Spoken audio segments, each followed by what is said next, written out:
Hayop kayo! Pinatay mo ang tatay ko! Pagbabayaran mo lahat ng ginawa mo! Hindi ako tatayo rito para panuuring mo wala ka. Sasamahan kita kahit sa gitna ng panganib. Pinatay ko ang pamilya mo dahil gusto ko lang makuha ang dapat na sa akin. Ako ang tunay na biktima! Kapag nalaman kong siyang pumatay sa asawa ko, hindi ko siya titigilan hanggat hindi siya mabulok sa bilangguan! Hindi kami ang tunay na halimaw. Ang tunay na halimaw ay ang mga taong gahaman sa kayamanan na handang pumatay para sa pansariling kapakanan.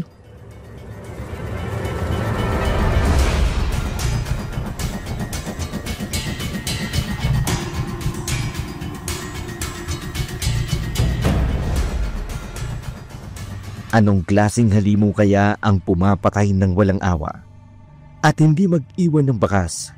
Aswang ba talaga ang nasa likod ng madugong pangyayaring iyon o mas may malalim pang dahilan? Paano mo mahahanap ang hustisya kung mismong paligid mo'y puno ng kasinungalingan? At sa dulo ng lahat, gaano mo kakilala ang mga taong itinuturing mong pamilya? Magandang araw po sa inyong lahat. Ang dulang inyo pong mapapakinggan ay hango sa kwentong patala ng aming mga masugid na taga-subaybay. Subalit ang mga pangalan, lugar at pangyayari ay sadya naming binago upang mapangalagaan ang mga tauhang sangkot. At ngayon mga kaibigan, narito na ang ating dula sa araw na ito.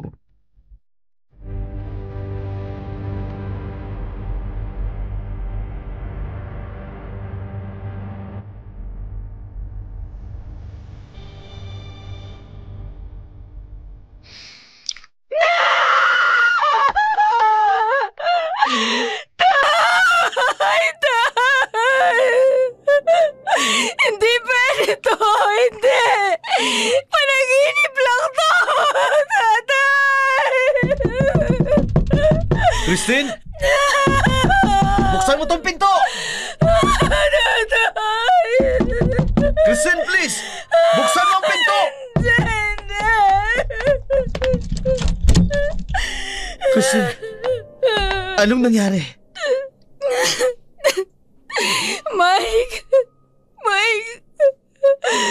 Wala na si tatay! Paano wala? Saan pumunta? Hindi! Hindi siya umalis, Mike! Patay na si tatay! Paano nangyari? Ang lakas-lakas pa ng tatay mo. Paano mo nalaman? Tumawag sa akin si Tio Domeng. Binalita niya sa akin patay na si tatay. Wala ba siyang sinabi kung anong kinamatay nito? Wala. Pagkarinig ko pa lang, gumuho na ang mundo ko. Dapat itanong mo. Mike, kailangan kong umuwi sa probinsya bukas na bukas. Sigurado ka? Oo, sigurado ako. At gusto kong malaman ang pagkamatay ni tatay. Sasama ako. Mike, paano ang trabaho mo? Magpapaalam ako sa trabaho ko. Importante, samahan kita. Kaya ko naman bumiyahe, Mike.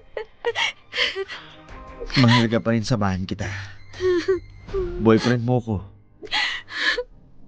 Mag-aalala ako kapag mag-isa ka lang magbiyahe. Pasasasamahan kita. Salamat, Mike. Kaya niyan. Lakasan mo ang loob mo. Tana, andito lang ako sa tabi mo.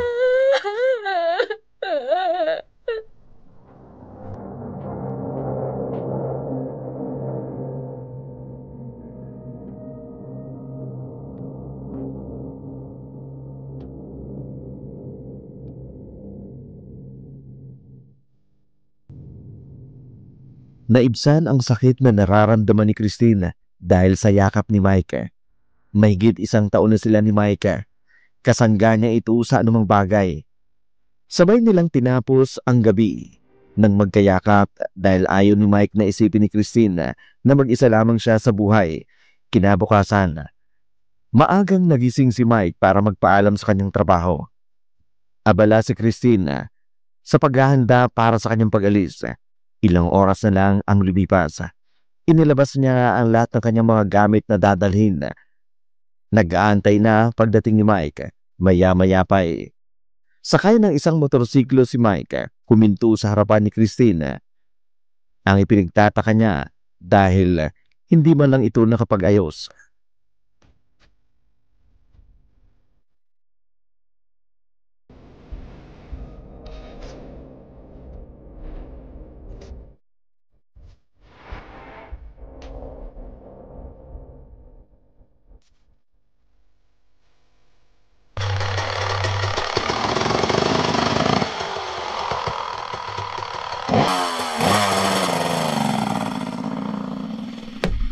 Christine! Aalis na tayo.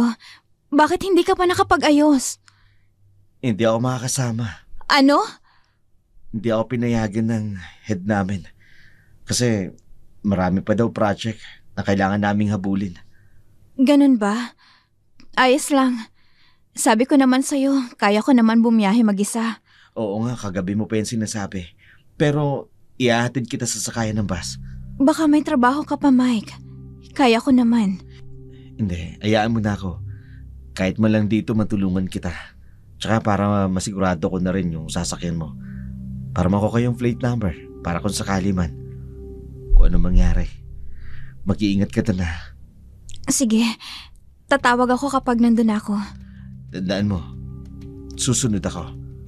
Hihintayin kita. Tara na. Sige, tara na.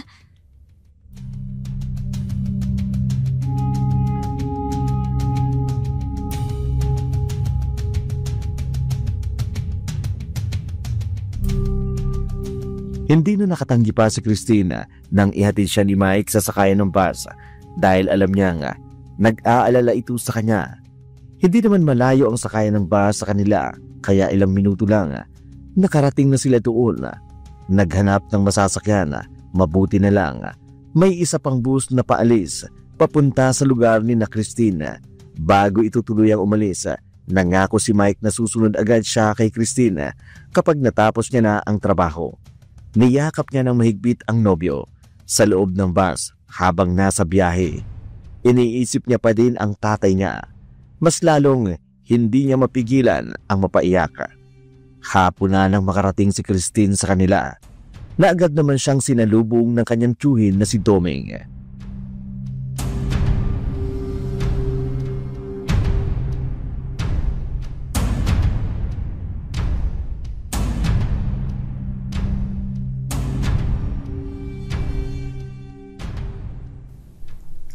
Christine! Bakit parang nagulat kayo, Tiyo? Hindi mo ba lang kasi sinabi na uuwi ka? Sana nasundo kita sa bayan. Kaya ko naman pong umuwi, Tiyo. Ang tagal kong lumaki dito. Hindi naman siguro ako mawawala. Alika na. Pumasok ka na sa loob. Doon na lang tayo mag-usap. Ako na magdadala ng mga gamit mo. Akin na. Salamat po, Tiyo. Walang anuman. Upo ka muna. Bakit ka nga pala umuwi? Nailibing ng tatay mo. Pwede ka namang hindi na umuwi para hindi ka na maistorbo sa trabaho mo. Chong, tatay ko po ang nawala. Kahit gaano ka-importante po ang trabaho ko, kailangan kong umuwi. Naiintindihan ko. Kahit sa akin, masakit din ang sinapit ng kapatid ko. Wala man lang akong nagawa para iligtas siya. Kailan po namatay si tatay? Nung isang araw lang. Nung isang araw lang? At nailibing agad siya? Mas makabubuting bukas na lang natin pag-usapan uli ang Christine. Mahirap din sa akin ang ipaliwanag. Baka hindi mo rin maintindihan. Chong, tatay ko yun. Kailangan kong malaman kung anong kinamatay niya. Paano po siya namatay? Pinatay ba siya o ano? Christine, huminahon ka. Paano ako hihinahon, Chong? Hindi ko nga po alam kung anong kinamatay ng tatay ko. Nabalitaan ko na lang na patay na siya tapos nilibing na agad. Christine, makabubuting magpahinga ka muna. Alam kong pagod ka. Bukas na lang natin pag-usapan ito.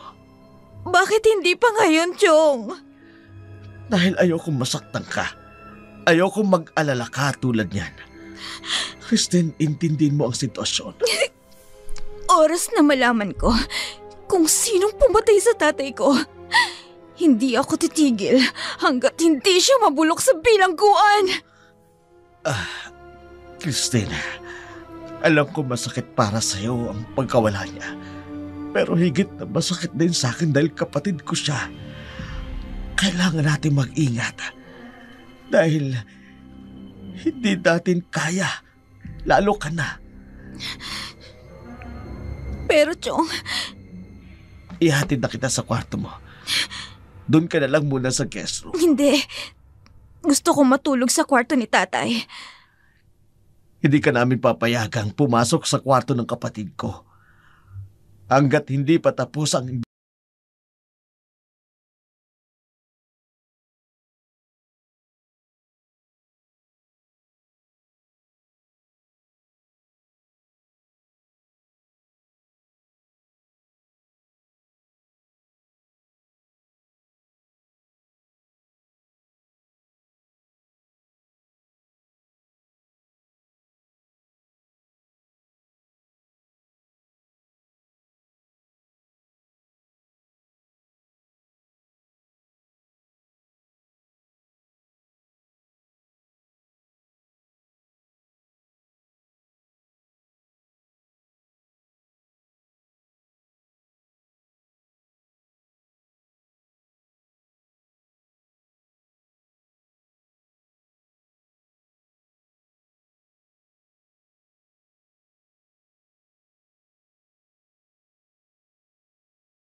Pasensya na, Christine.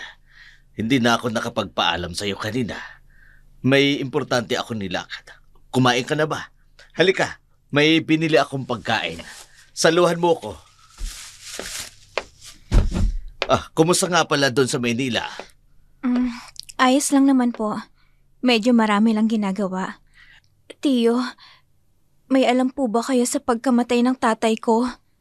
Ha? Ano bang klaseng tanong yan? Siyempre wala. Ibig ko hong sabihin, alam niyo ho ba kung bakit namatay ang tatay ko? Tiyo, Christine. Iha, masyadong komplikado ang lahat. paanong komplikado, Tiyo? Hindi ko maintindihan ang sinasabi niyo. Isa pa, hindi niyo man lang sinabi sa akin sa telepono na kailangan niyo nang ilibing agad si tatay. Christine, natagpuan ang tatay mo sa labasan. Hindi ko masikmura ang ginawa nila sa kapatid ko. Halos hindi na makilala at gutay-gutay ang katawan nito. Ano? Sinong hayop ang gumawa nito sa kanya? May mga nakakita at sinabi nilang hindi tao may gawa noon. Anong ibig niyo sabihin? Christine, mga aswang. Sila ang gumawa nito sa kapatid ko.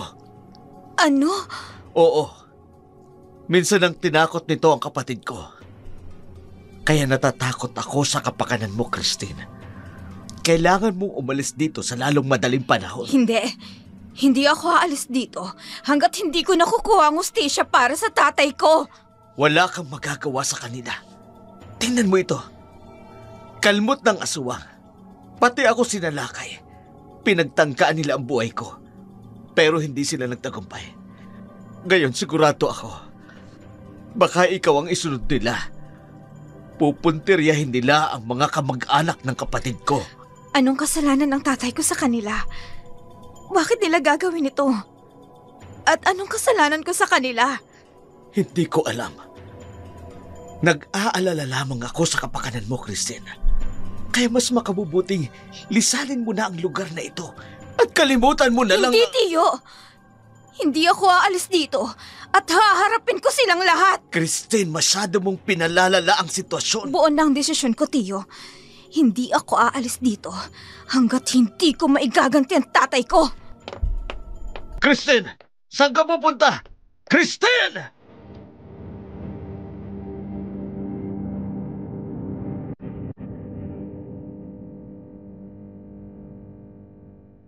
Hindi na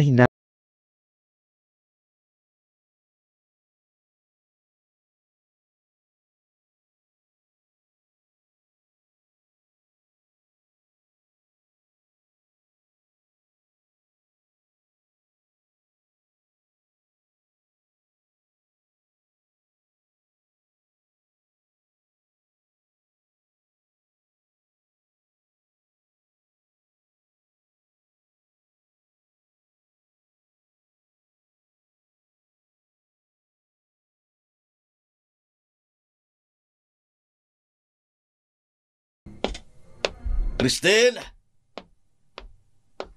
Christine! Christine, nasaan ka?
Tay, pasensya ka na ha.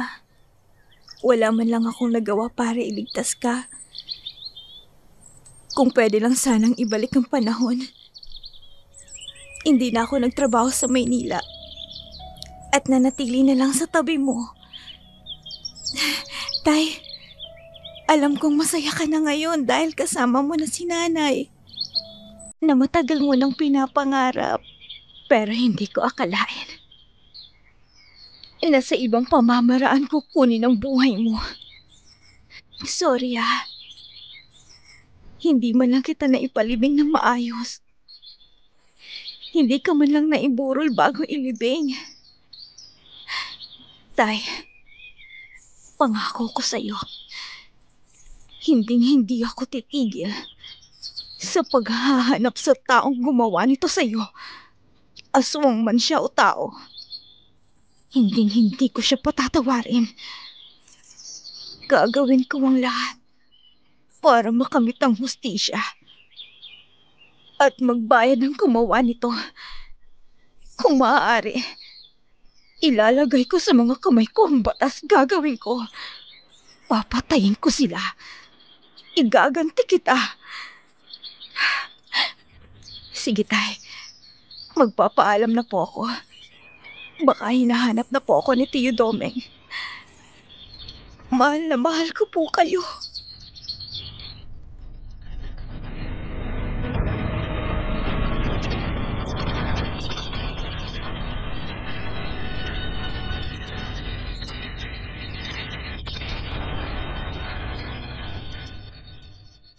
Tanghali na. Nang makauwi si Christine, agad naman siyang nagulata nang biglang nasa harapan niya si Doming, galit na nakatingin sa kanya. Salubong ang kilay nito, kaya nagtaka si Christine sa mga ikinikilos nito. Magpapaalam na sana siya. Gusto niya nang magpahinga nang hawakan siya ni Doming sa kanyang kamay. Kaya napahinto na lamang si Christine at hinarap ang tiyuhin kahit pagod na pagod siya.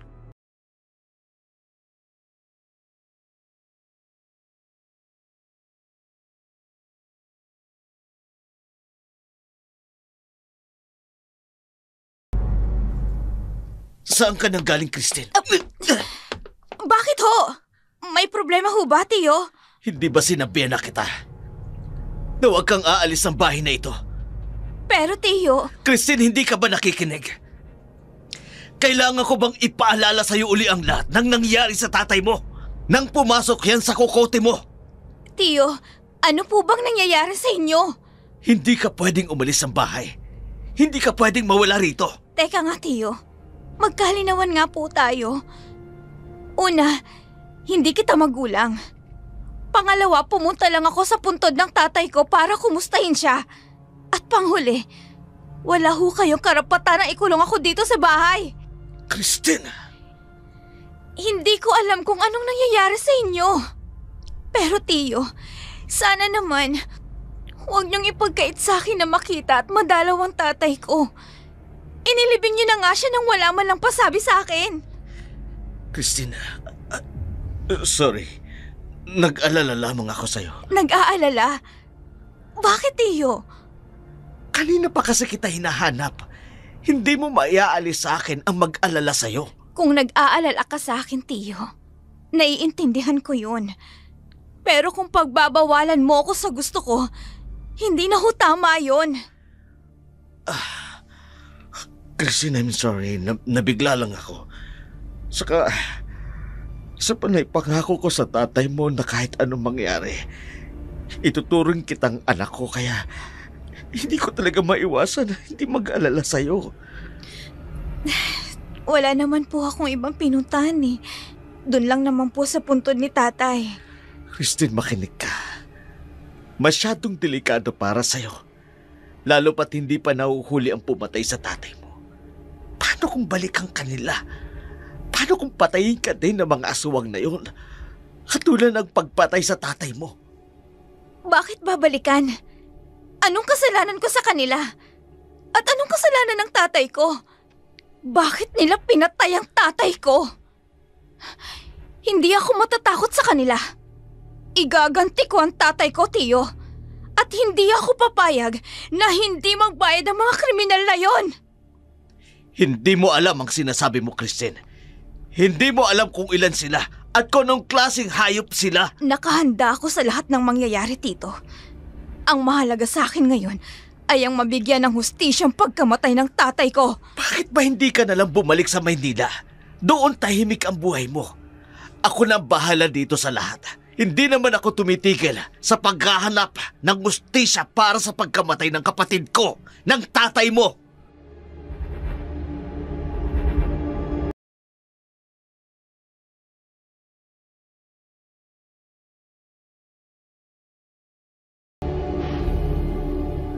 Tinalikuran ni Christine si Doming matapos siyang kausapin ito. Tila ba bumalik na naman ang sakit na nararamdaman niya mula nang mamatay ang tatay niya. At ang lalong masakit, hindi man lang siya hinayaan ng mga ito na makita't makasama ang tatay niya bago ito ilibing. Kinabukasan, hindi tinawag ni Doming si Christine para mag-umagahan. Nahihiya siya dahil sa inasta nito sa dalaga. Samantala, si Christine naman, bumangon na sa kanyang higaan. Hinanap niya ang tiyo niya pero hindi niya ito nakita. Napadako ang kanyang tingin sa kwarto ng tatay niya. At tila ba may bumubulong sa kanya na doon magsimulang maghanap ng kasagutan tungkol sa lihim na pagkamatay ng tatay niya.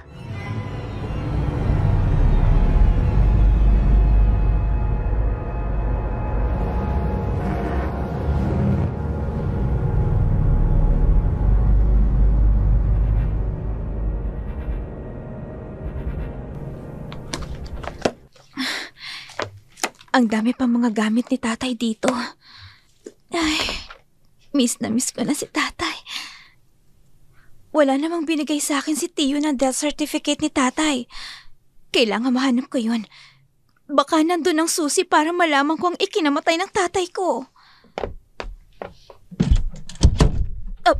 Tio? Anong ginagawa mo dito, Christine? Tio, inahanap ko po kasi ang death certificate ni tatay. Bakit? Pwede po bang pahingin ng kopya? Bakit kailangan mo ng kopya? Gusto kong makita ang death certificate ni tatay, Tio. Bakit nga kailangan mo pang makita? Nananahimik na ang tatay mo. Hayaan mo na ang mga pulis na mag-imbestiga. Nasaan ang sinasabi niyong pulis, Tio? Bakit wala pa rin ginagawa? Hindi madaling hawakan ang kaso ng tatay mo. Mga aswang ang kalaban. Iniisip ko lang baka pati ikaw madamay. Kung patuloy kang mag-uungkat tungkol sa kaso ng tatay mo. Pero, Tio, kaya nga ako nandito dahil gusto kong magbayad at makulong ang gumawa nito kay tatay. Na mga aswang? Sa tingin mo, Christine, kayang labanan ang kung sino lang ang mga aswang? Tingin mo kaya mo sila? Kung ano pa man silang klase ng halimaw, kakayanin ko silang labanan, Tio. Paano mo sila lalabanan? Tao ka lamang, Christine. Ayokong sapitin mo ang sinapit ng tatay mo. Sa akin kanya iniwan. Responsibilidad kita. Naiintindihan ko po, Chong.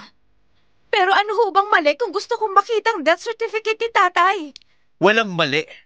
Pero wala na ang death certificate niya. Kasama na siyang inilibing ng tatay mo. Pero, bakit, Tio? Dahil naisip ko wala naman akong kakayanang labanan ng mga aswang. Pero kahit na ganun, hindi pa rin ako tumitigil na hanapin ang pumatay sa tatay mo, Christine. Masyado na lang komplikado ang lahat. Hayaan niyo, Tio. Gagawin ko ang lahat para magbayad ang mga aswang na sinasabi niyo. Ilang beses ko bang sasabihin sa'yo, delikado tayo sa mga aswang, Christine. Hindi sila basta-basta. Kapag nahulog ka sa bitag nila, hindi ka nila bubuhayin pa.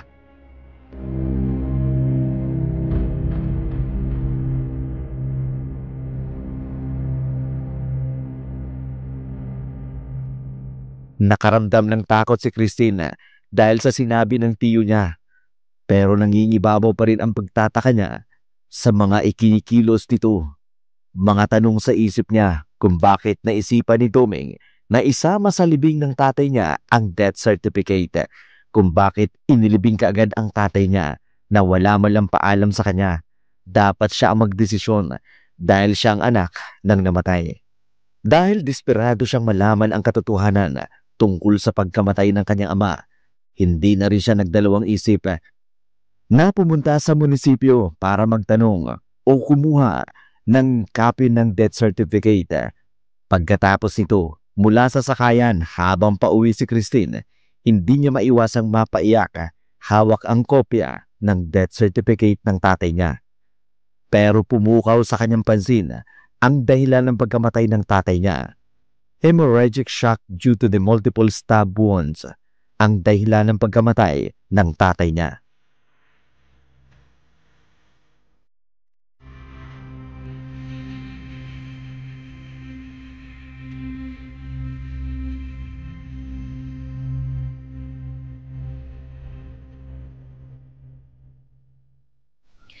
Multi-stab wounds? Ibig sabihin, tinaga ng maraming beses si tatay. Kaya bang gawin ng isang aswang yun? Severe trauma from wild animal encounter ang dapat na sanhi ng pagkamatay niya. Pero bakit iba ang sinasabi ni Tio sa akin? Sinalakay daw ng aswang si tatay at wasak ang kanyang katawan. Itinago niya sa akin ang buong katotohanan.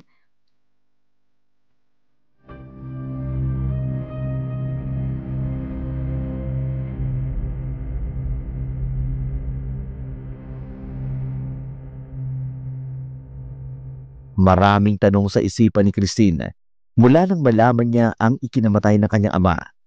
Nagduda siya sa kanyang tiyuhin dahil iba ang mga sinabi nito. Sa lumabas na dahilan ng pagkamatay ng kanyang ama, sa death certificate nito. Ngunit hindi niya pwedeng kumprontahin dahil kung sakaling tama ang duda niya, magiging delikado siya dito, lalo na nasa poder siya nito.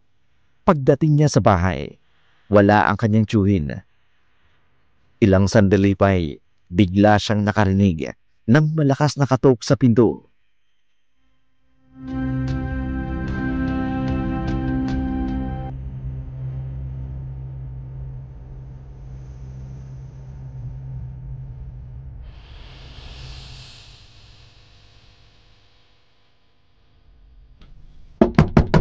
Kristen! Kristen, buksan mo ang pinto! Kristen! Tio! Isarado mo ang mga bintana! Madali ka! Tio! Ano pong nangyayari? Sandali, kukunin ko ang itak ko! Tio! Anong gagawin niyo? Bakit may dala kayong itak? Kristen, makinig ka. Hindi ito ang tamang panahon para pag-usapan natin yan. Kailangan ko munang labanan ng aswang na nakapalibot sa bahay natin. Ano ho? Tumabi ka dyan. Kahit anong mangyari, huwag kang lalabas ng bahay. Tio, anong meron? Hindi ko po talaga maintindihan. May aswang na umaali-aligid sa labas ng bahay. Alam kong ikaw ang target nila. Ano? Sige na, isara mo na ang mga bintana. Pero Tio, sasama ho ako. Masyadong delikado kung totoong aswang nga yun. Mas magiging delikado kung hindi ko pa aalisin ang aswang. Kanina pa yan nasa itaas ang bubungan natin. Diyan ka na! Tio! Tio! Ikaw! Ikaw na aswang ka! Harapin mo ko! Huwag ka magtago! Kung talagang matapang ka, bumaba ka dyan! Tio! Pumasok na ho kayo! Kristen, dyan ka lang! Ako na ang bahala dito! Isara mo na ang pinto! Demonyong aswang ka! Harapin mo ko! Hindi ako natatakot sa'yo! Ano? Magtatago ka lamang dyan! Harapin mo kung aswang ka! Tio! Nakikiusap ako sa inyo! Pumasok na ho kayo! Makinig ka sa akin! Diyan ka lang! Ikaw na aswang ka! Kung nagawa mong patayin ang kapatid ko nang walang kalaban-laban, ibahin mo ko! Hindi ako natatakot sa'yo! Magtos tayo! Tio! Pumasok na kayo! Baka kayo pa ang puntiryahin ng aswang! Hindi niya kayo paliligtasin! Pumasok na kayo! Duwag ka naman palang aswang ka! Kristen! Sabi kong doon ka lang sa loob! Tio! Bilis!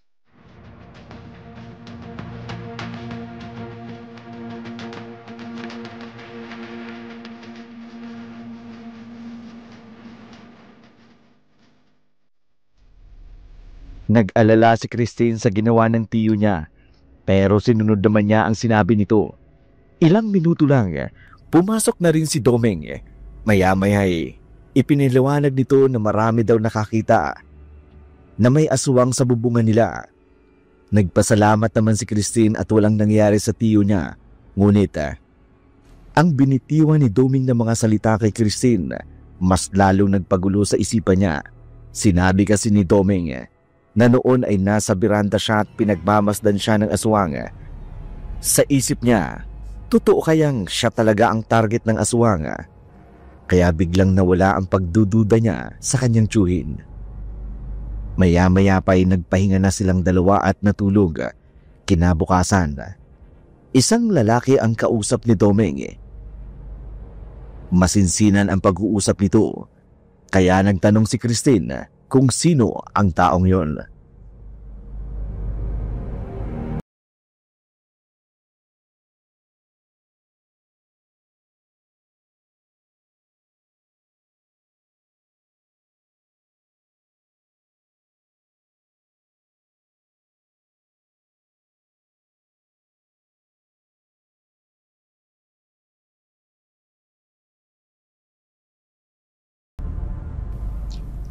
Sino yung tao? Kapitbahay natin. Ibinalita niya lang sa akin. Patay na raw si Ernesto. Sino si Ernesto? Si Ernesto, malapit na kaibigan ng tatay mo. Pinipilit din akong ituloy ang kaso. Pero hindi ako nangialam sa kanya. Mapilit siya kaya Ganyan ang nangyari sa kanya. Anong ibig niyo pong sabihin? Sinalakay daw ng mga aswang kagabi. Ano? Hindi lang ikaw ang punteriya. Ito nang sinasabi ko, Kristen. Pinipili ng mga aswang ang malalapit sa tatay mo. Kaya ayoko nang ungkatin pa ang pagkamatay ng tatay mo. Anong kasalanan ng tatay ko? Anong ginawa niya sa mga aswang? Para parusahan tayo ng ganito. Hindi ko alam. Walang binanggit sa akin ng tatay mo. Pero isa lang ang nasisigurado ko. Tayo ang isusunod. Ikaw o ako. O iba pang malapit sa tatay mo. Pwede bang pumunta ako doon? Saan? Sa kaibigan ni tatay. Kristen, hindi mo ba narinig? Pinatay ng aswang si Ernesto. Mas lalong pag-iinitan ka ng aswang kapag pumunta ka sa lamay. Hindi naman po ako magtatagal. Hindi ako magpapagabi. Ay, Kristen. Katigasan ng ulo mo, magpapahamak sa'yo. Pero Tio, kahit ngayon lang, gusto ko lang bisitahin si Tito Ernesto. Bahala ka. Basta tandaan mo ang lahat ng bilin ko sa'yo. Nawala lang kapatid ko. Payo kung pati ikaw mawala rin sa akin.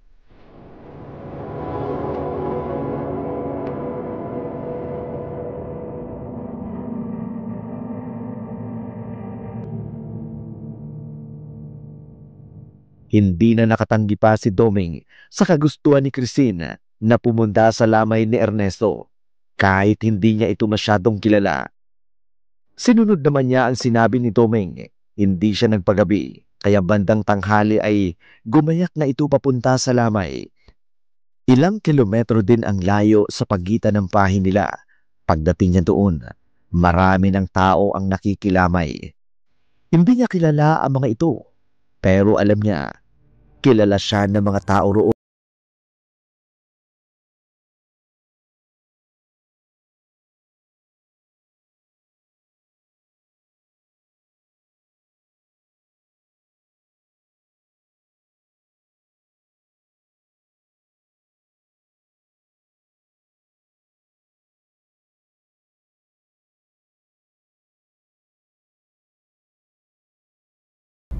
Iha, Nakikiramay po ako. ikaw na ba yan, Christine?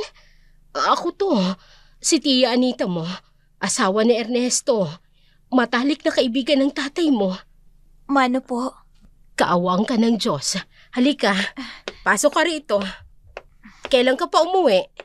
Noong nakaraan pa po. Sayang aho't hindi ko na po nakitang inilibing ang tatay ko. Pati ako nagtataka nung araw na iyon kung bakit hindi ibinuro lang tatay mo. Yan nga ho ang palagi kong tinatanong kay Tiyo eh. Hindi man lang ako binigyan ng pagkakataon para ipalibing ang tatay ko ng maayos. Ang sabi niya ho, kailangan daw ipalibing si tatay kasi winasak daw po ng aswang ang katawan niya. Naniniwala ka talaga doon? Bakit ho? Naniniwala ka talagang aswang ang pumatay sa tatay mo? Anong ibig niyo pong sabihin? Ayokong mambintang, Christine. Pero isa sa pinamanahan ng lolo mo, ang asawa ko. Ilang bahagi ng lupain ang pinamana ng lolo mo sa kanya. Dahil matalik silang magkaibigan ng tatay mo. Walang bahid ng inggit dahil sobrang bait ng tatay mo. Oo nga po eh. Sa sobrang bait ni tatay, bakit siya pang napili para patayin? Siya nga pala, Tia. Nakikiramay po ako sa pagkamatay ni Chong Ernesto. Pinatay daw po pala siya ng aswang. Hindi siya pinatay ng aswang, Christine. Paanong hindi? Kagabi nga po may aswang na nambubulabog sa amin. Mabuti na lang po't naitaboy ni Tio Doming. Heto, tingnan mo ang sanhi ng pagkamatay ng asawa ko. Hemorrhagic shock due to multiple stab wounds. Parang familiar. Ito din ho ang ikinamatay ng tatay ko. Ibig sabihin, hindi talaga aswang ang pumatay kay tatay at kay Tio Ernesto. Hindi ako naniniwala sa aswang. At lalong hindi ako naniniwala na aswang ang pumatay sa asawa ko. Kung hindi isang taong may matinding galit at inggit sa kanya, marahil may kaugnayan sa lupang ibinigay sa amin ng lolo mo. May kutob po din ba kayong... Oo, malakas ang kutob ko.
Anong alam mo na?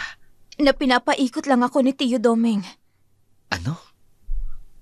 Ang sabi niya sa akin, aswang ang pumatay sa tatay ko.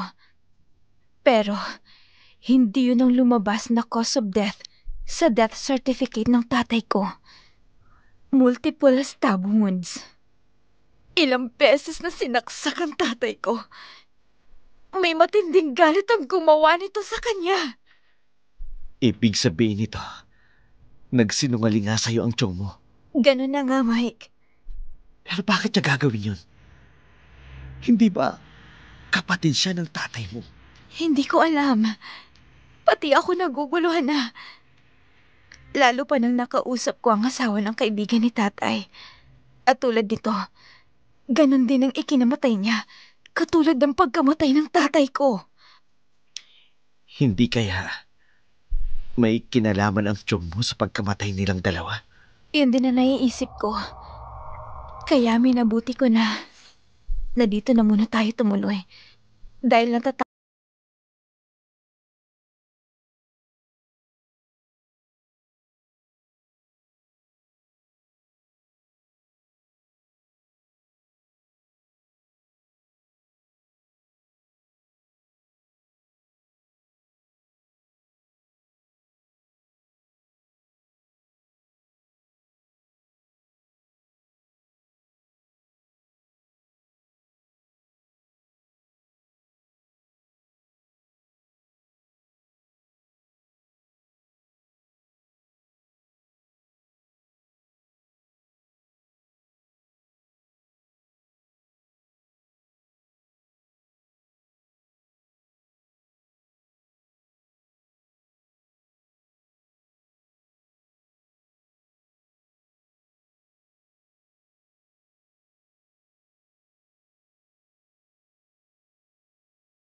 Bakit hindi ka umuwi kagabi? Pasensya na po, Chong. Napasarap po kasing usapan namin ni Tia Anita, kaya doon na po ako nakatulog sa kanila. Alam mo namang delikado sa'yo, hindi ba? Opo, Chong. Magagabi na po kasi nung papaalis na ako. Kaya ho, pinalipas ko na lang po yung buong gabi bago umuwi. Sige ho, Chong. Magpapahinga po muna ako. Bakit pagod ka? Ibig kong sabihin may mahalagang pag-uusapan tayo. Ano ho yun? Ilang araw nang namatay ang tatay mo. Kailangan na rin nating paghatian ang manang iniwan niya. Ano ho? Walang ibang pamamanahan ang tatay mo, kundi ako at ikaw lang. Kaya dapat nating hatiin yon para makapagsimula na tayo. Chong, naririnig niyo ho bang sarili niyo? Oo naman. Wala pa hong 1 buwan na patay si tatay. Tapos, gusto niyo na hong hatiin ang manang iniwan niya? Ang iniisip ko lang ang kinabukasan mo. Kung ako na ang mamamahala sa lahat ng lupain ng tatay mo, mas magiging maganda ang daloy nito. Yan lang ho ba talaga ang nasa isip mo? Hindi naman sa ganong, Christine. Pero sayang naman kung walang mamamahala sa lupain na iwan ng tatay mo. Kung magpapatuloy ito, baka marami tayong utang. Chong, imbis na tulungan mo ko na mahanap ang hustisya ni tatay, ng kapatid mo, uunahin mo pa ba talaga yan? Christine, mag-isip ka. Para sa'yo din naman ito. Bakit? Kaya mo bang pangalagaan ang lupaing naiwan sa tatay mo? Ano bang alam mo sa pagsasaka? Ano bang alam mo sa lupa? Tama ka, Chong. Hindi ko pa nga kayang hawakan ng lahat ng lupain ni tatay, ang pagsasaka. Pero sa ngayon, hindi ko pa kayang hawakan lahat ng iniwan ni tatay. Hanggat hindi nabibigyan ng hustisya ang pagkamatay niya, ayoko munang magdesisyon na hatiin ang yaman na iniwan niya. Pero Christine... Tio, please, pagod ho ako. Kung yan lang din po ang pag-uusapan natin, magpapahinga na po ako.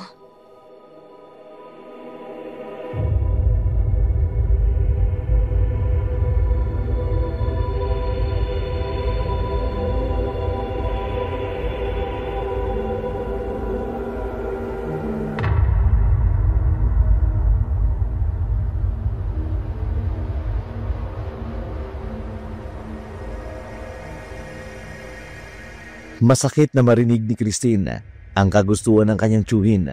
Mas lalong lumakas ang pagdududa niya na may kinalaman ito sa pagkamatay ng kanyang ama dahil hindi man lang inisip ni Doming ang hustisya para sa kanyang ama.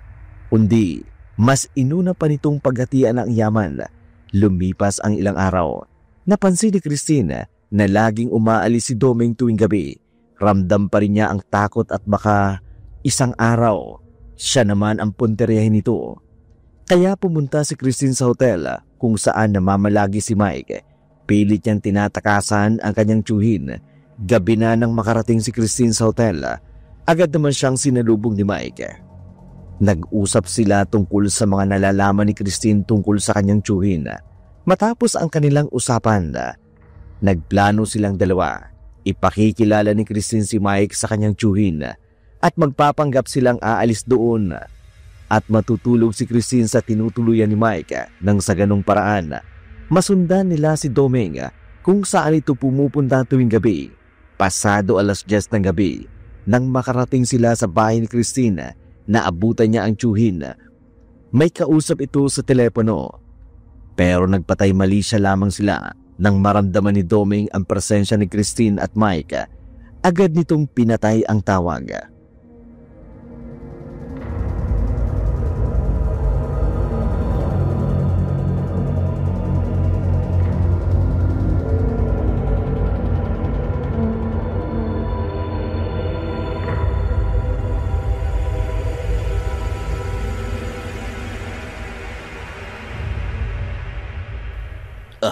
Christine, may bisita ka pala. Sino siya? Siya ho pala si Mike, nobyo ko sa Manila. Sumunod lang po siya dito sa akin. Ganun ba? Siya, pumasok na kayo. Sabay-sabay na tayong kumain. Hindi po kami magtatagal, Chong. Bakit? Sasamahan ko po kasi si Mike sa tinutuluyan niya. Bakit hindi na lang kayo dito tumuloy?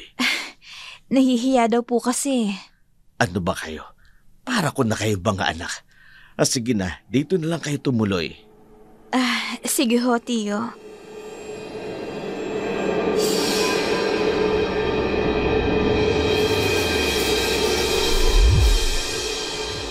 Kumain na sila ng hapunan at maya-maya lang, naganda na sila para magpahinga.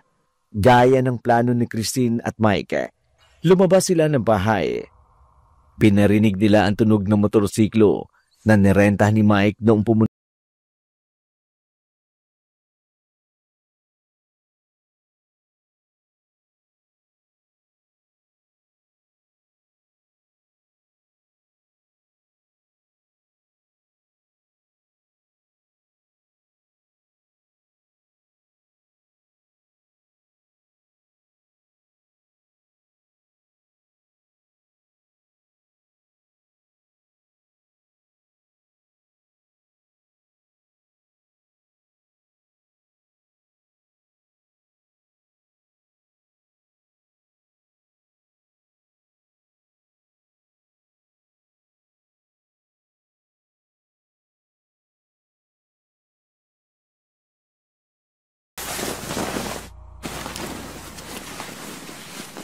Si Tiyo.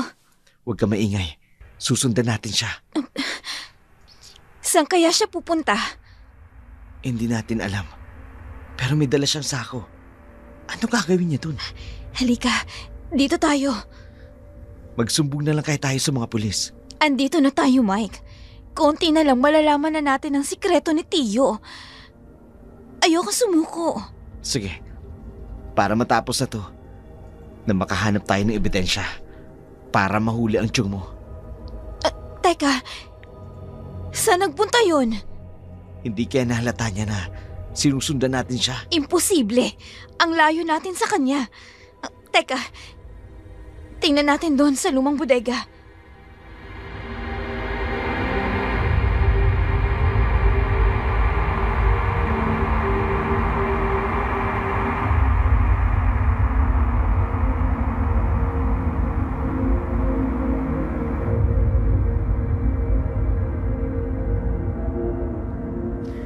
Nakita ni na Christine ang sakong dala-dala ni Domeng. Binusan niya sa madilim na bahagi ng botega. Hindi nila maaninag ang laman nito dahil sa sobrang dilim. Napaisip si Christine na baka isang aswang ang kanyang tiyuhin. Nakaramdam siya ng takot na baka totoo ang kutob niya. Tahimik lamang sila habang pinanunood ang susunod na gagawin ni Domeng. Ngunit maya-maya lang ay tumayo ito. May nakita silang nakatayong anino sa harapan nito. Hindi nila makita ang muka dahil nakatalikod ito mula sa pinagtataguan nila.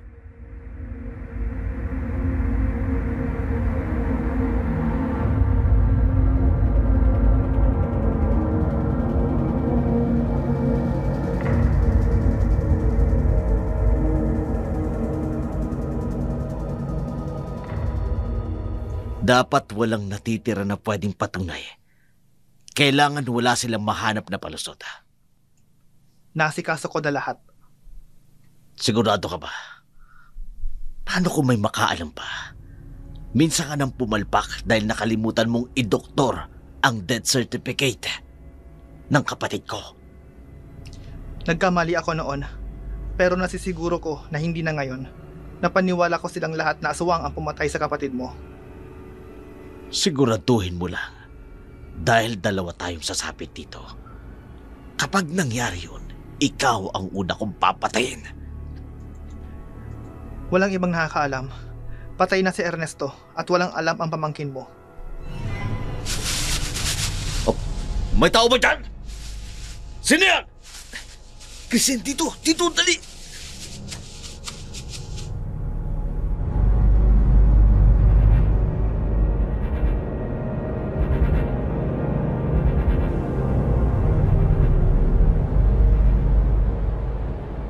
Nandito ang tiyo mo.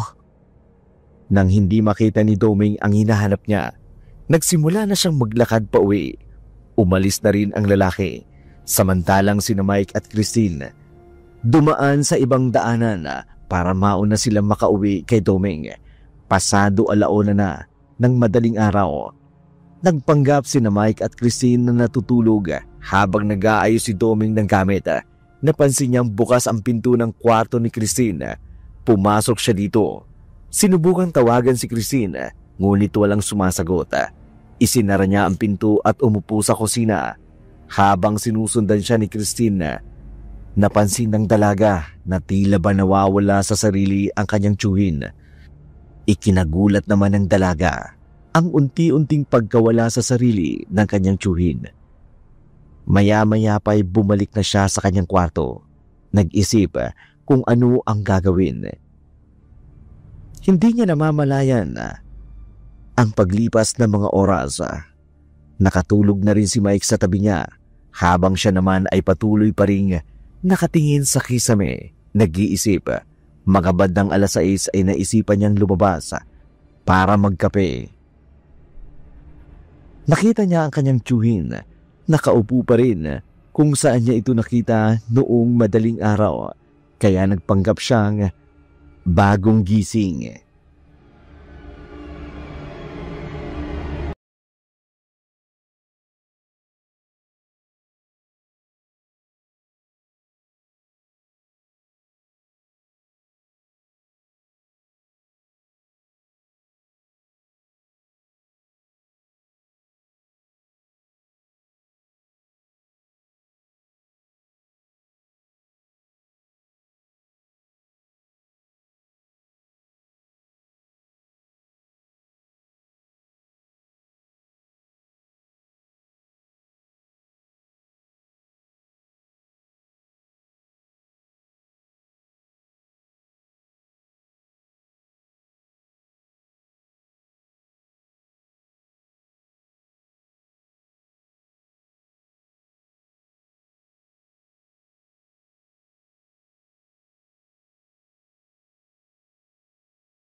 Tia, anong ginagawa mo dito? Christine, halika. Kailangan nating mag-usap, pero wag dito. Halika, sumama ka sa akin. Tia, May kailangan kang malaman.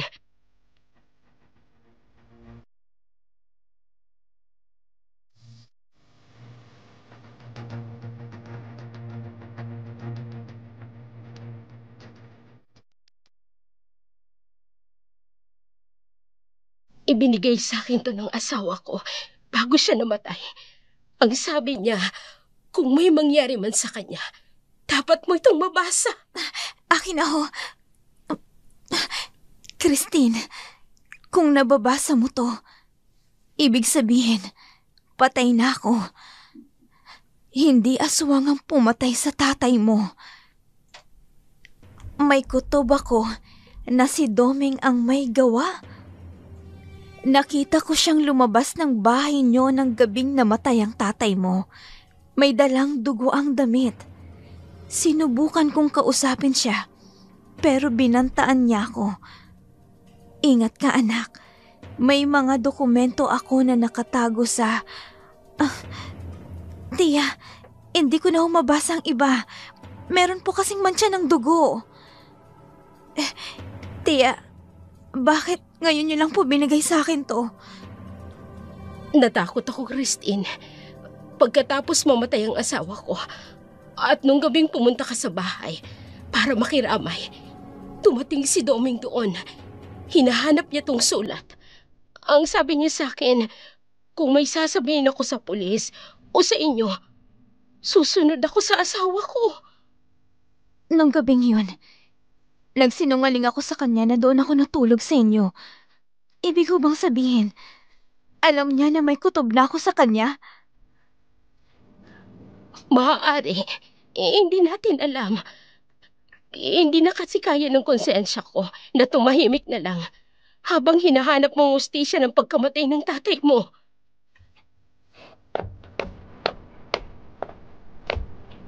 Christine, nandiyan ka lang pala sa labas. Kanina pa kita hinahanap sa loob.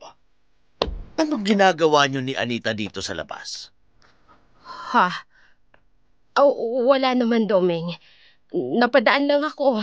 Galing kasi ako sa bayan. Anong itinatago mo dyan sa likod mo, Christine?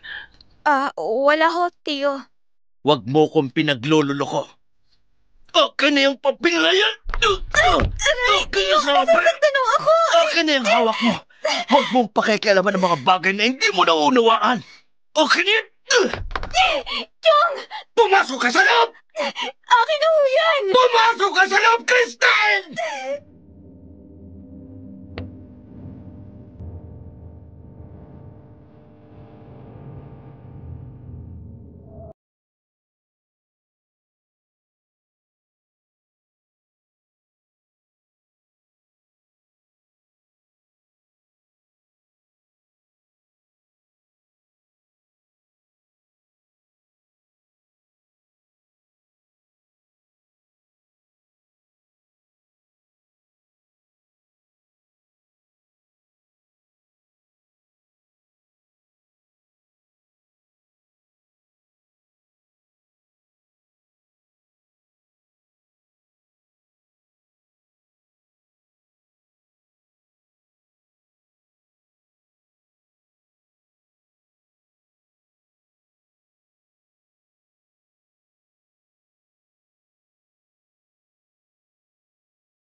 Hindi nang pumalag si Anita dahil alam niyang wala siyang laban kay Doming. Kapag nagbanta ito, alam niyang tututuhanin nito ang sinasabi. Samantala sa loob ng kwarto, sinubukan niyang sumilip sa bintana para marinig niya ang pinag-uusapan ng dalawa. Ngunit medyo may kalayuan ito sa dalawa hanggang makita niyang galit na umalis si Anita. Naramdaman niya ang pagbukas ng pintuan sa sala at akala niya ay dederecho si Doming sa kwarto nila. Nang walang marinig na nagbukas ng pinto, bumangon siya at lumabas ng pinto. Narinig ni Christine ang ingay sa banyo, kaya alam niyang nasa banyo si Doming. Dali-dali niyang kinuha ang mga dokumento sa drawer. Saka naganap siya ng mga envelope. May nakita si Christine na pulang envelope. Sa pinakailalim, kinuha niya ito. Doon niya nakita ang lahat ng itinatago ng tiyuhin niya.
Ibaba mo yan! Bakit ka ba nangingialam sa mga gamit na hindi sa'yo? Kaya pala, hindi ka tunay na kapatid ng tatay ko! Anak ka lang ni Lola sa labas! Oh! Hindi ako tunay na anak ng lolo mo! Pero anak ako ng asawa ng lola mo! Anong pinagkaiba doon? Simula nung bata pa lamang ako, kailanman hindi ako nagawang tanggapin ang lolo mo! Ginawa naman namin ang lahat! Nagpakaalipin ako! Kahit hindi ko naman kasalanan na ipinanganak ako sa isang pagkakamali! Kaya gumaganti ka! Hindi ako gumanti, Christine! Nang malapit nang mamatay ang lolo mo, ni katiting na yaman, hindi man lang niya ako binigyan! Dahil hindi ka niya tunay na anak! Dahil hindi ako ang tunay na anak! Ganun lang ba yun, Abasyan? Sa ilang taon na pinagsilbihan ko sila, kahit hindi nila ako matanggap, hindi pa ba sapat yun na kabayaran? Pinakain at pinalaki ka nila! Pero kulang! Kulang! Dahil wala yung pagmamahal na hinahangad ko sa mga mahalagang tao! Yung tatay mo, lahat ng gusto niya na ibibigay ng lolo mo! Samantalang ako, nasampid lang sa pamilya niyo! Sa labas kumakain, pinatutulog sa labas! Minsan doon ako sa likod ng bahay! Yan ba ang dahilan kung bakit mo pinatay ang tatay ko? Pati si Chong Ernesto dinamay mo! Dahil ayoko may makialam! Nangialam si Ernesto sa kaso ng tatay mo. Kinukuha ko lang kung anong dapat na sa'kin. Walang sayo, Chong! Dahil kailanman, hindi ka magtatagumpay sa plano mo! Nagawa ko na.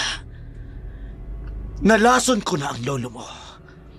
Pero sadyang hindi pabor sa akin ang tadhana. Dahil lahat na naiwan niya sa tatay mo ibinigay, pati kay Ernesto. Kahit sentimo hindi ako binigyan. Ikaw ang pumatay kay Lolo! Hayop ka! Walang puso! Magbabayad ka! Bakit? May magagawa ka ba? Napatay ko na ang tatay mo, pati si Ernesto! Sa tingin mo ba, hahayaan pa kitang mabuhay ngayon? Ano yun?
Christine.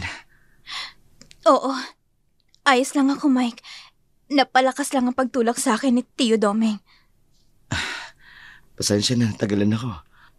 Nahuli kami nung dating. Nakatakas tuloy ang chewin mo. Hindi mo kasalanan yun. Sanay lang talaga si Tio Domeng na takasan ng mga kasalanan niya. Susubukan ko makibalita sa mga tao. Hinahabol kasi nila yun eh. Nakita nilang dumaan yun sa labas.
Chang, alam niyo ho ba kung saan maaaring magtago si Tio Domeng? Hindi na kami nakakatulog ng maayos. Dahil alam kong nasa paligid lang ito. At hindi niya kami titigilan. Ang alam ko, may lumang kubo si Doming sa may gubat. Ginagamit niya yon para sa mga alaga niyang hayop. Pero lumang kubo na yon. Hindi ako sigurado kung doon nga siya nagtatago. Pupuntahan namin. Delikado doon, Christine. Hindi pa kayo nakakarating doon. Mabibitag kayo ni Doming. Pero Chang, hindi ho pwedeng hindi na lang ako kikibo. Ang dami nang nadamay. At kailangan nang matapos to. Magpapasama tayo sa mga pulis. Sasama din ako. Hindi ho pwede. Laban ko to. Kaming dalawa ni Tio Doming. Nagawang patayin ni Doming ang tatay mo at ang asawa ko!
Anak, hindi ko na yata kayo masasamahan.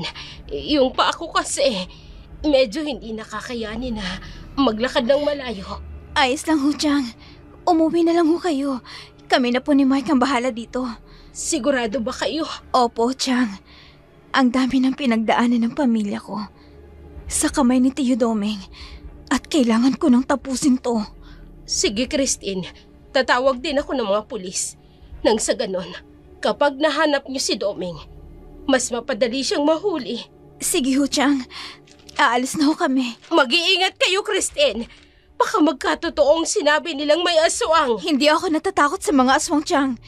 Mas natatakot ako sa taong may maitim na budhi gaya ni Tio Doming.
Doming!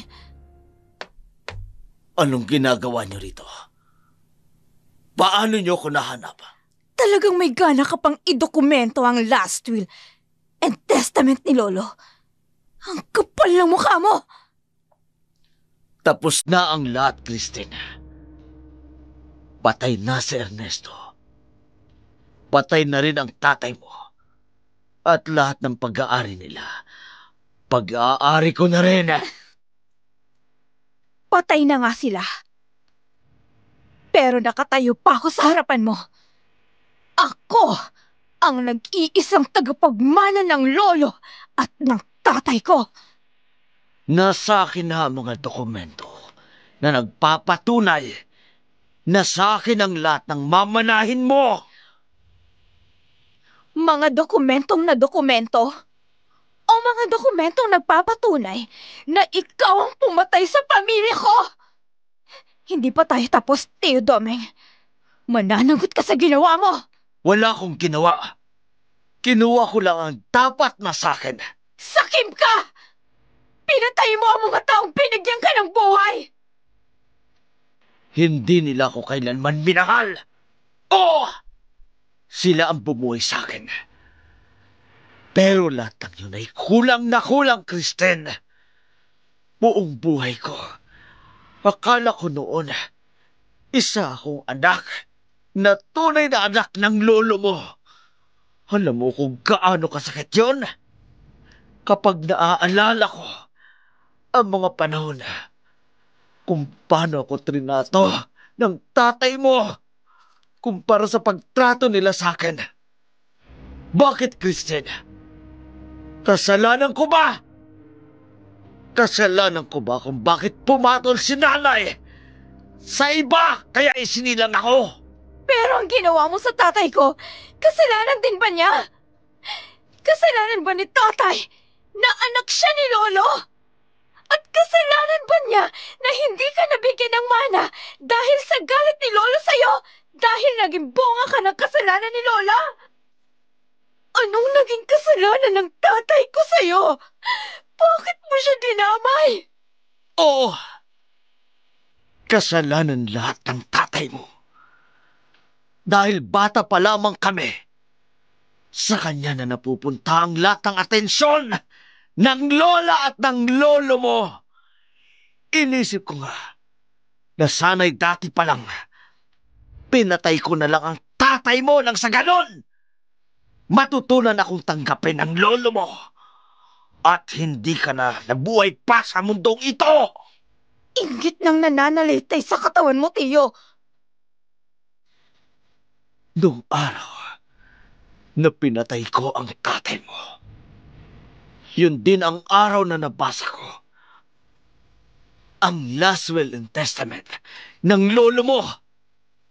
Ang araw na nalaman ko ang kahit katiting na ari-arian ng lolo mo, hindi ako pinagbigyan. Sumuko ka na, Domeng. May pag-asa ka pang magbago. Magbago! O mabulok sa kulungan? Paano ko makukuha ang lahat ng yaman ninyo kung mabubulok ako sa kulungan? Pinatay ko na ang pamilya mo, kaya isusunod na kita sa kanila. Papatayin ko ang lahat ng aagaw ng kayamanan sa akin! Kristen!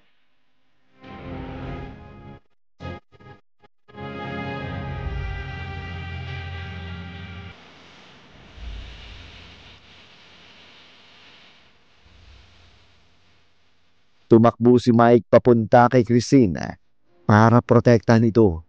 Napatakbo sila sa labas habang kinukuha naman ni Doming ang itaka na matagal niya nang itinatago. Sa labas ng kubo, nakarinig sila ng ingay sa mga puno. Ngunit hindi nila ito napansin dahil nakita nila si Doming. Lumabas at may dalang itaka. Sumugod si Doming kay Christina. Tatagain niya sana ito. Nang pumagitna si Mike, eksakto namang natamaan siya sa kanang balikat.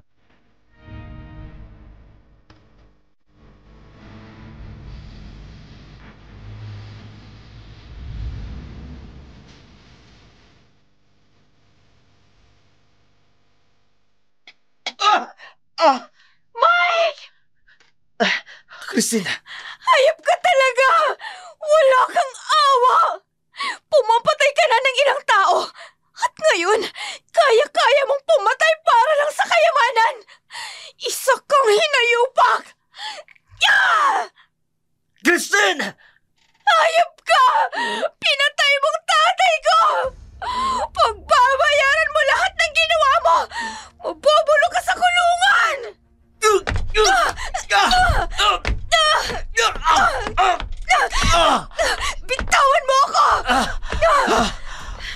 Kasalanan ko ba kung nagpakita sila na mahalaga sila sa lolo mo kaysa sa akin?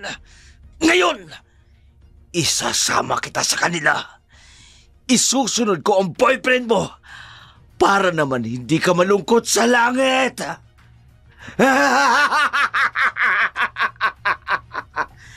Sa akin na ang lahat ng kayamanan ninyo!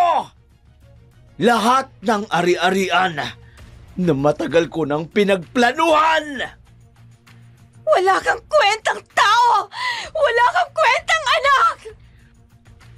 Wala rin kwenta ang mga magulang ko!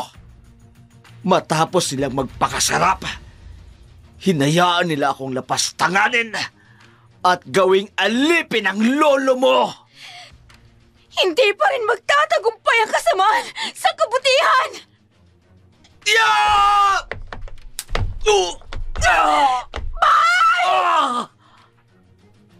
Gusto mo siguro maulalo para naman hindi masayang ang pagkabayani mo. Bitawan mo siya! Nakikiusap ako sa'yo! Ako na lang ang patayin mo! Ito ba ang happy ending na gusto ninyo? Ako ang kailangan mo! Hayaan mo nang makatakas si Mike! Hayaan mo siyang mabuhay! Christina!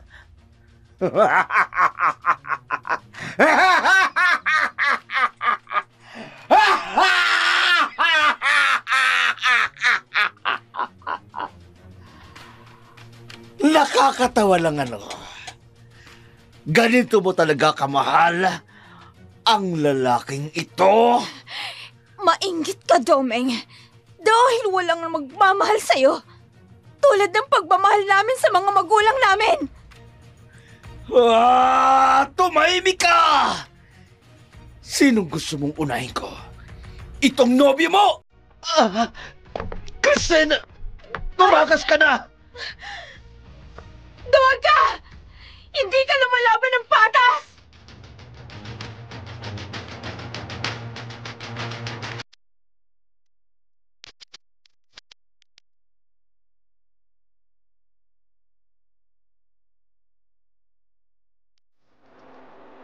Sa galit ni Domeng, sinugod niya si Christine.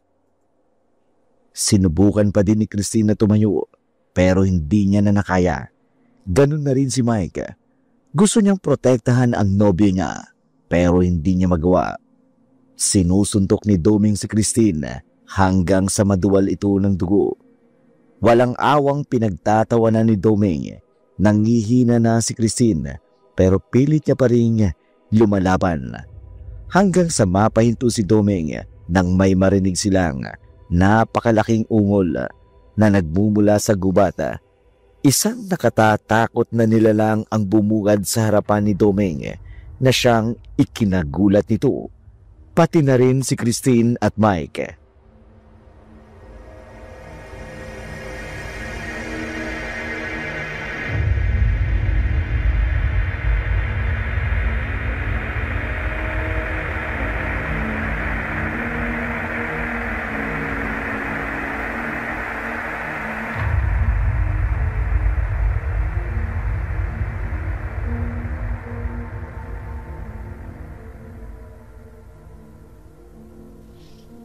Domeng! Sino ka? Anong kailangan mo?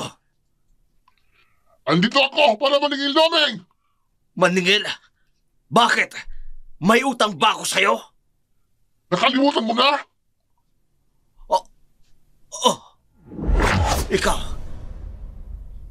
Ikaw yung inutusan ko. Ikaw yung kausap ko nung gabing. Dinala ko ang sako sa iyo. Ako nga! Tapos ano tong ginagawa mo ngayon? Bakit ka maniningil sa akin?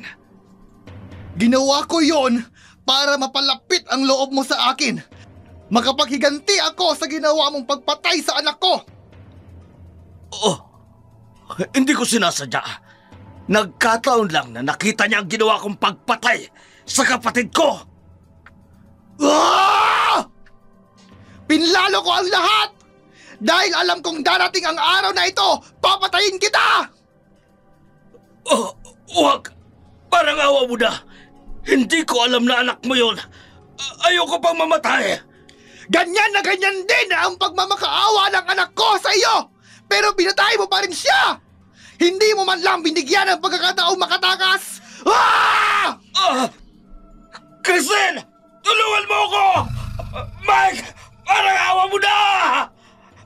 Ah! Ah!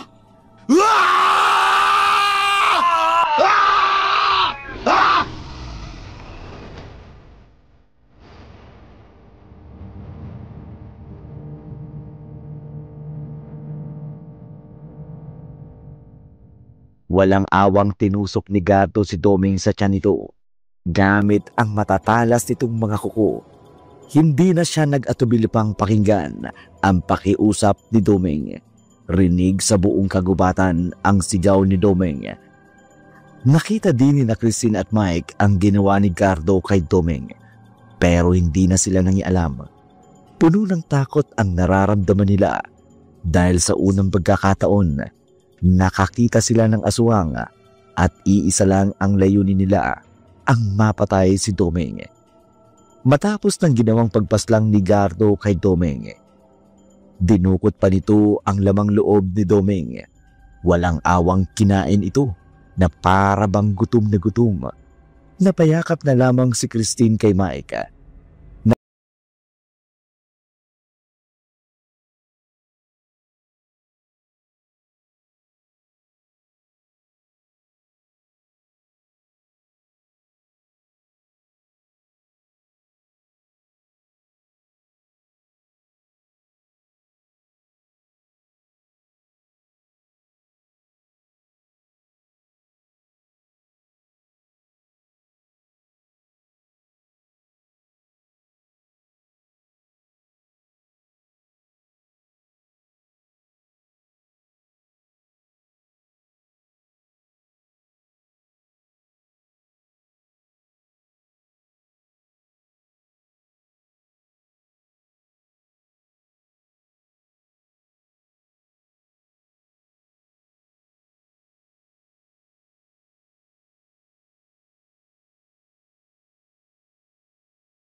Napangiti si Christine dahil naramdaman niya na nagtagumpay siya sa kanyang layunin na ipagiganti ang kamatayan ng kanyang ama.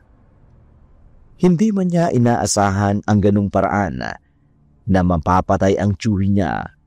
Nagpasalamat na rin siya dahil walang nangyari sa kanila ni Mike. Kinabukasan, nabalitaan na lamang nila natagpuan na ang bangkay ni Doming at ang usap-usapan sa kanila, aswang ang pumatay. At yun naman talaga ang totoo. Napangiting muli si Christine at masayang sinalubong si Mike nang wala ng takot. Dumaan pa ang ilang araw.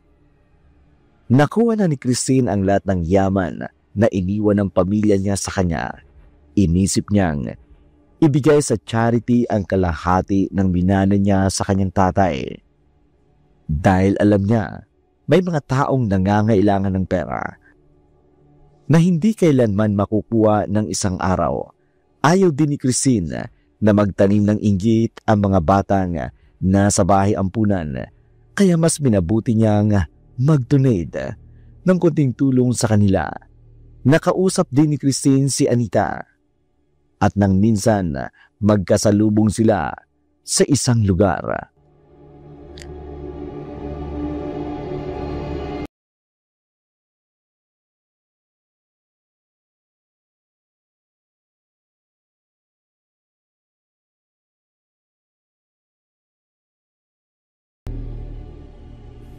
Alam mo, manang-mana ka talaga sa tatay mo. Noong nabubuhay pa siya, palagi siyang nagbibigay ng charity sa mga batang naabandona. Naawa din ho kasi ako sa kanila, Chang. Hindi ko nga maintindihan kung bakit nagawang patayin ni Doming ang tatay mo, pati na ang asawa ko. Mabuti naman ang pinakita ng dalawa sa kanya. Kapag inggit na ang namayani sa puso ng isang tao, wala na silang pakialam. Kung makagawa man sila ng mabuti o hindi. Sa bagay, tama ka. Ang dami pang gustong gawin ni Ernesto.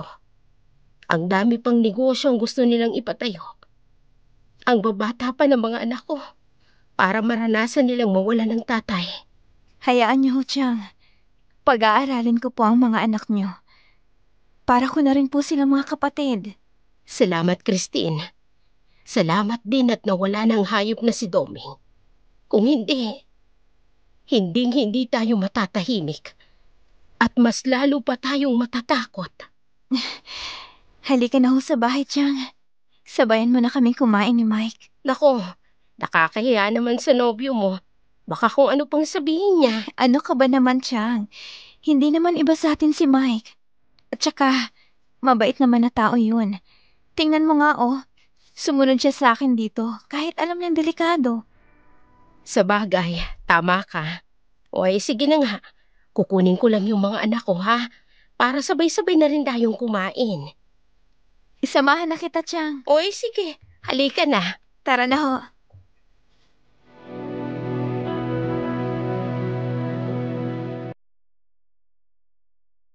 Masayang inakbayan ni Christine si Anita. Bago pa man sila makalayo ay muling bumaling si Christine sa gubat kung saan namatay ang kanyang tiyuhin, ang taong nagbigay sa kanya ng trauma, ang taong pumatay sa kanyang lolo, tatay, at sa kaibigan nitong si Ernesto, ang hinayupak niyang tiyuhin na nagnanais at naghahangad na kamkamin ang kanilang ari-arian. Ngayon ay nagdurusa na sa kanyang kasalanan sa libingang kanyang kinasadlakan. Masaya na rin sina Christine kasama si Mike. Bumuo na sila ng sarili nilang pamilya. Napatakbo na rin ni Christine na maayos ang negosyo nila habang pinagsasabay niyang pag-aralin ang mga taong nais niyang tulungan. Hindi na sila bumalik pa nila Mike sa Maynila. Nagdesisyon na manatili na lamang sa probinsya. Wala na rin silang balita sa aswang na si Gardo. Simula nang pinatay nito si Doming, wala na silang nabalitaang may umaali-aligid pang aswang sa bayan nila. Tinupad na rin ni Christine ang pangako kay Anita na pag-aaralin niya ang mga anak nito. Binigyan sila ni Christine ng magandang buhay para sa pagbabagong buhay nila.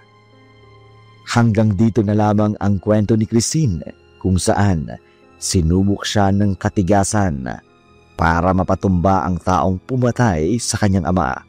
Para na rin walang taong hinayupak pang katulad ni Doming ang manggugulo sa bayan nila. Maraming salamat po sa inyong pakikinig. Hanggang sa muli. Kung bago pa lamang kayo sa ating channel, huwag kaliligdaang mag-like, mag-share, at i-click na rin ang notification bell para updated kayo sa mga bagong video na aming i-upload. Bago po tayo pansamantalang maghiwa-hiwalay, nais po naming batiin at pasalamatan ang ating mga channel members. Midnight Blue, Edna Vicio, Angelica Barrera, Renanti La Peña, Lovely Plaza, Ramor Jana Gumon, Baikong Tausi, Apple May Tanwako, Karina Clemen, Almira Aludo, Tony Boy, at Jenny Villanueva. Shoutout muna kay Leoncio Bautista, watching from Novaliches, Quezon City. Ang pagbati mula po naman kay Rachel Bautista. Shoutout habang nag-work at nakikinig, listening po dito sa Saudi Arabia. Mula po naman kay Viewfell. Shoutout naman mo idol sa mga kabutog, Mauban, Quezon City. Dami pong nakikinig dito sa inyo. Maraming salamat po. Ang pagbati mula kay Boboy Cano. Pa-shoutout po sa next video upload, Dark Shadow. Shoutout kay Angelica. Shoutout po. Ang ganda po lagi akong nakikinig. Pa-shoutout po from Abra. Salamat po, Dark Shadow. Mula po naman kay Jeanette Camille Tagura. Ayan. Pa-shoutout naman from Santa Barbara, Barangay San Sebastian, Iloilo City. Matagal na po kaming nakikinig ng mga kwento nyo. Galing po naman kay Princess Ana Suriga. Pa-shoutout from Bahrain. Palagi po akong nakikinig sa inyo. Galing po naman kay Hanilaba Sweetman. Magandang hapon po, Dark Shadow. Pa-shoutout po from Samal Island, Davao del Norte. Galing po naman kay Ramon Tapangaral. Shoutout from Cebu City, Noe Anthony Pukong of GBR MC. Ang ganda po ng mga kwento ninyo. Galing po naman kay ang pagbati galing po naman kay Noe Anthony Pukong. Ayan. Shoutout po, Dark Shadow. Thank you po. May bagong upload. Pa-shoutout po. Always pong nakikinig from Mindanao. More power po sa channel ninyo and God bless. Galing po naman kay Cherry May Ereston Pomentera. Yan. Pa-shoutout po listening from Bungasong Antique. Ang ganda po ng story. Galing po naman kay Linalyn Banicio. Maraming salamat po.